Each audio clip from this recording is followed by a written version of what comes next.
तीन लड़के पहली बार वोट डालने पहुंचे, लेकिन खास बात ये कि तीनों ने ही एक जैसे कपड़े पहने हुए थे।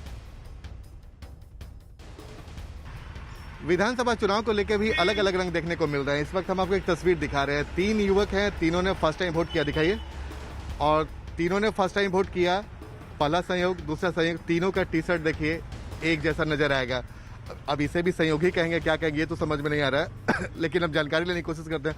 क्या नाम है आपका? Mohammad Zafar Aziz. Mohammad Zafar, first time vote दिया आपने जी। कैसा लगा वोट डाल के? पहले ये बताइए। देखिए, एक तो लोकतंत्र का पर्व है। हाँ। और हमने एक तरह का टी शर्ट इसलिए पहना ताकि इसको काफी हर्षोल्लास के साथ मनाया जा सके। हाँ। और एक लोगों में एक पहचान बनाया जा सके ताकि हम जो है इसको बहुत खुशी से अपना अधिकार समझ के इसको हम वोट करते हैं। ये तो बहुत अच्छी बात बताया आपने। आपका नाम क्या है? मेरा नाम मोहम्मद अजहरुद्दीन आलम हुआ। अच्छा आलम भाई, ये बात बताइए कि इन्होंने तो बता दिया तर्क, आपने ये टी शर्ट क्यों पहना? हम लोग बस ऐसे एंजॉय के लिए। एंजॉय के लिए। कि आपका नाम? मोहम्मद फयाजुल्ला। अच्छा फयाजुल्ला भाई, एक बात बताइए, यादगार पल हो गया लाइफ लॉन्ग, नहीं? जी जी बिल्कुल। फर्स्ट टाइम वोट और फर्स्ट टाइम एक जैसा टी शर्ट, यानी कि तीनों बहुत गहरे दोस्त हैं। Yes yes. एक ये मेरा ब्रदर है और ये दोस्त है, हम लोग तीनों एक साथ ही रहते हैं। अब तो लाइफ लॉन्ग याद रहेगा भाई। कुछ फोटो वगैरह खींचा कि नहीं इस मौके? हाँ बिल्कुल। सेल्फी लिया। सेल्फी ले लिया है? फेसबुक वगैरह देखो पोस्ट भी कर दिया है। अच्छा फेसबुक पे पोस्ट भी कर दिया है। देखिए यहाँ व्हाट्सएप पे, सब पे, व्हाट्सएप पे भी स्टोरी लगा रखे हैं, इंस्टा पे भी। मतलब अपने दोस्तों को बताएंगे भाई कि हम लोगों ने वोट डाला, नहीं? बिल्कुल बिल्कुल।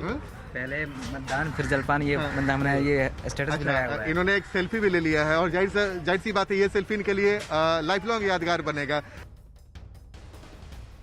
उधर बिहार के अररिया में एक पोलिंग बूथ पर बड़ी संख्या में जुटे मतदाताओं की वहां तैनात सुरक्षा बल के जवानों से झड़प हो गई। कतार में अपनी बारी का इंतजार कर रहे वोटरों ने सुरक्षा बल के जवानों पर मारपीट का आरोप लगाया। हंगामा होने की वजह से पोलिंग बूथ के बाहर अफरा तफरी मच गई, जिसकी जानकारी मिलने पर पुलिस के बड़े अधिकारी वहां पहुंचे और जांच का भरोसा दिया।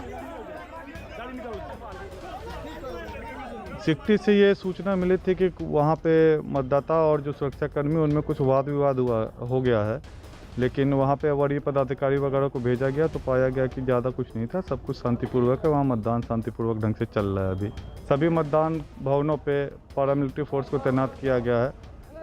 हर थाना से 3-3 गश्तियाँ लगातार चल रही है। इसके अलावा सेक्टर जोनल मजिस्ट्रेट के साथ भी फोर्स और पुलिस पदाधिकारी है, तो काफ़ी सघन चेकिंग चल रही है हर जगह पे, तो शांतिपूर्वक मतदान बीतेगा।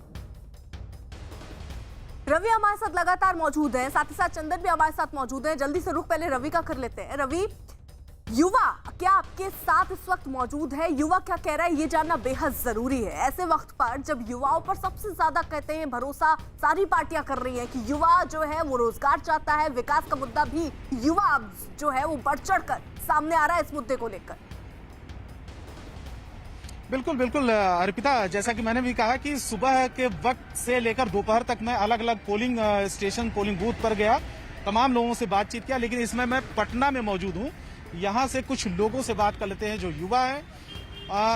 युवाओं का सबसे बड़ा इस बार मुद्दा चुनाव में वो क्या रहा है? ऐसा माना जाता है कि जब राष्ट्रीय स्तर पर चुनाव होता है तो राष्ट्रीय मुद्दे होते हैं, लेकिन लोकल चुनाव में लोकल मुद्दे होते हैं। इस बार क्या? बेरोजगारी है, शिक्षा है, चिकित्सा को लेकर है, बहुत तरह की परेशानियां हैं बिहार में। तो क्या बिहार में चिकित्सा या शिक्षा, ये तमाम जो सुविधाएं हैं वो उस तरीके से नहीं मिल पाई है? नहीं, बिल्कुल नहीं मिल पाई है। पिछले 15 साल में नहीं मिल पाई है।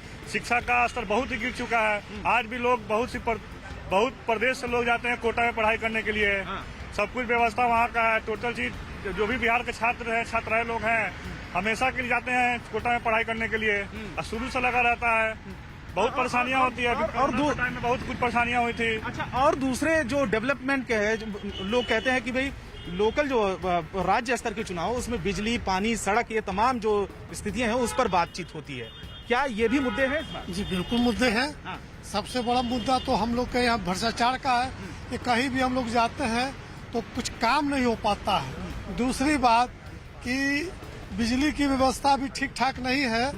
पहले से बेहतर है लेकिन ठीक ठाक नहीं है। पहले से बेहतर आप मानते हैं ना?